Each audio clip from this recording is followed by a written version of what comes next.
අපි බලමු සිංහල භාෂාවේ වාක්‍යයක් ඇතුලේ කොහොමද අපි කර්තෘ කර්මය කියන දෙක හොයාගන්නේ කියලා. මම මුලින් වාක්‍යයක් ලියන්නම්.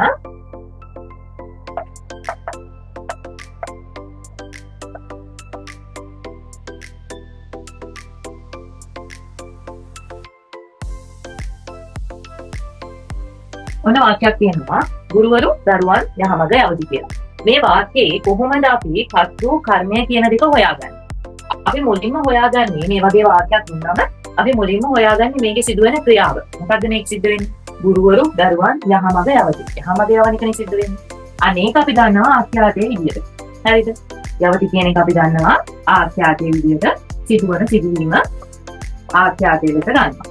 ඊට පස්සේ අපිට කරන්න තියෙන්නේ කර්තෘ සහ කර්මය හොයාගන්න මෙන්න මේ අපි මුලින්ම හොයාගත්තු ආඛ්‍යාතයෙන් ප්‍රශ්න දෙකක් අහන්න. මේ මුලින් හොයාගත්තු ආඛ්‍යාතයෙන් අපි එක ප්‍රශ්නයක් අහනවා කාවද මොනවද කියලා. කාවද මොනවද? මෙන්න මේ ප්‍රශ්නෙට ලැබෙන උත්තරය තමයි අපි කර්මය විදියට ගන්න.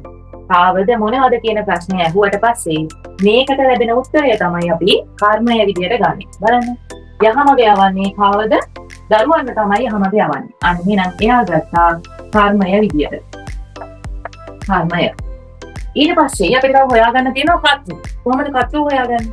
මේ පළවෙනියට හොයාගත්තු ආඛ්‍යාතයෙන් අපි තව ප්‍රශ්නයක් අහනවා. ඒ තමයි කවුරුන් විසින්ද කියන එක. කවුරුන් විසින්ද? මෙන්න මේ ප්‍රශ්නට ලැබෙන උත්තරය තමයි අපි කර්තෘ විදියට ගන්න. යහමඟ යවන්නේ කවුරුන් විසින්ද?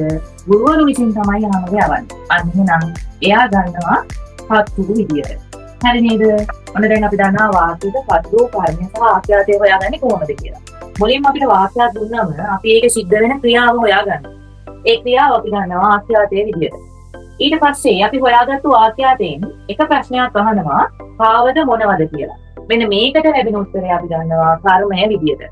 ඒ වගේම කර්තෘ හොයාගන්න අහන ප්‍රශ්නයක් කවුරුන් විසින්ද කියලා. මේකට ලැබෙන උත්තරය අපි කර්තෘ විදියට ගන්නවා.